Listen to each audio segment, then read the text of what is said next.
and now it's a musical on Broadway. And it's an incredible story. My real name is Colodro. It is my story, for those of you who don't know. I was 9 years old, sitting on a stoop, just how you saw it, exactly how you saw it. I was sitting on a stoop, and this guy, I saw these two guys fighting over a parking space. And one guy got out with a baseball bat and smashed the window, and the other guy got out and was bleeding, and then his friend came over and killed the man who was going to hit him again. And he kind of turned, just like you see it. He turned and he stared at me, and I stared at him. And then the next minute, my father grabbed my arm and dragged me upstairs. And then the cops came up there.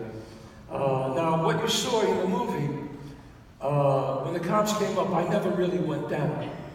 But as a writer, I embellished it and had the line up. But what happened was the cops came upstairs and said to me, we know your son was sitting on the stoop. People saw him. He knows who pulled the trigger. And I refused it. I said I didn't see anything. I wouldn't. Even at 9 years old, I knew better to say anything. But my dad was hoping I didn't say anything. And my mother too. So, and then the next day, I was sitting on the stoop again. And this guy, his name is Sonny in the movie, but that wasn't his real name. He walked by and he saw me and he looked at me and he gave me one of those, like the 3 fingers, like I know that you know that I know. And thank you.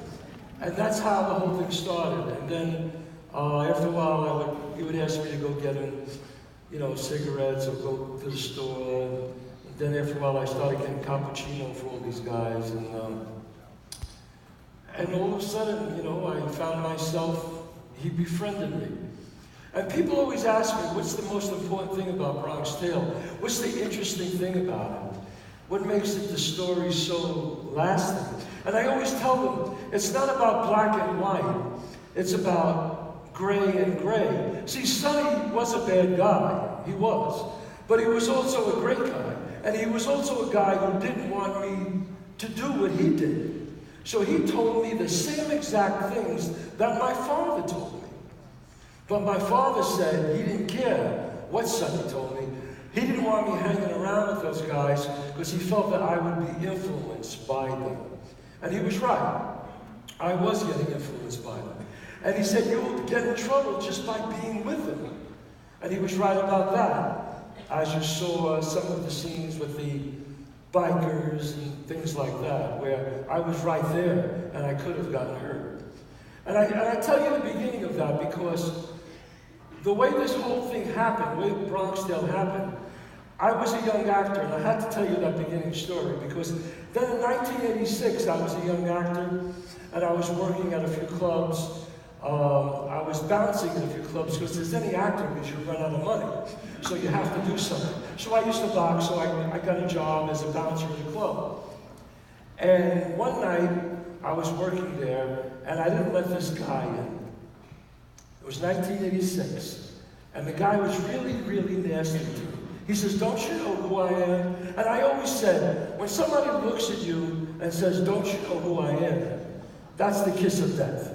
I mean, that usually means you're an asshole. I'm sorry to say that. So he said, don't you know who I am? And I said, yes, you are the guy who's not getting into this. And he said, you will be fired in 15 minutes. And I said, really? He said, that's right. This is my party, and you're not letting me in. And I said, I don't believe you. So the owner came out, and the owner looked at him and said, Swifty.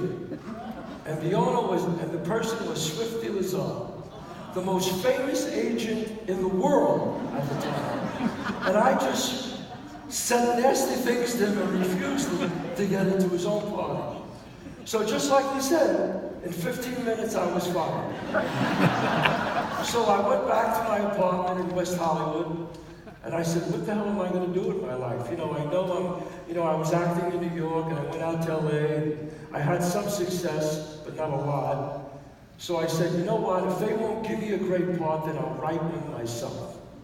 So I went to Thrifty Drugstore, I got 5 tabs of yellow paper, and I started writing about this killing that you saw, that I just explained to you. About my life growing up with the wise guys, my father here, the wise guys here, and me here. And I said, I'm going to write a story from the heart and show a young boy took the best of his father and of the mafia guys. So I started writing, and I wrote a 5-minute piece of just a killing, and I performed it for my theater workshop, like right here, just like here it is now. And everybody loved it. And next week I wrote another 5 minutes and another 5 minutes.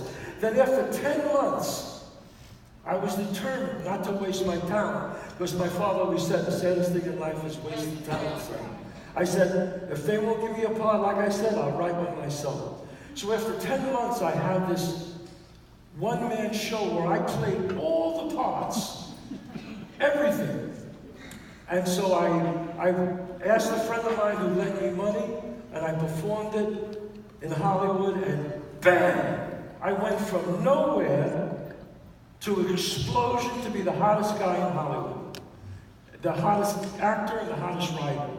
And everybody wanted me, and they wanted A Bronx Tale, the one-man show, because they wanted to make it a movie. But they didn't want me. They wanted to put a star in the role. They said, look, you're a great actor, but nobody knows who you are. And I said, well, I play Sonny, and I write the screenplay, or nobody gets it. They said, we'll give you $250,000. I had $200 in the bank. I said, let me talk to you tomorrow. Let me think about this. I thought about it, and I said, no, I want to play Sonny. I want to write the screenplay. They said, forget it. I went right back to doing the show. Crowds kept getting bigger. 3 weeks later, they called back and offered me $500,000. Again, $200 in the bank. I refused. I said, I'm sorry, I won't do it.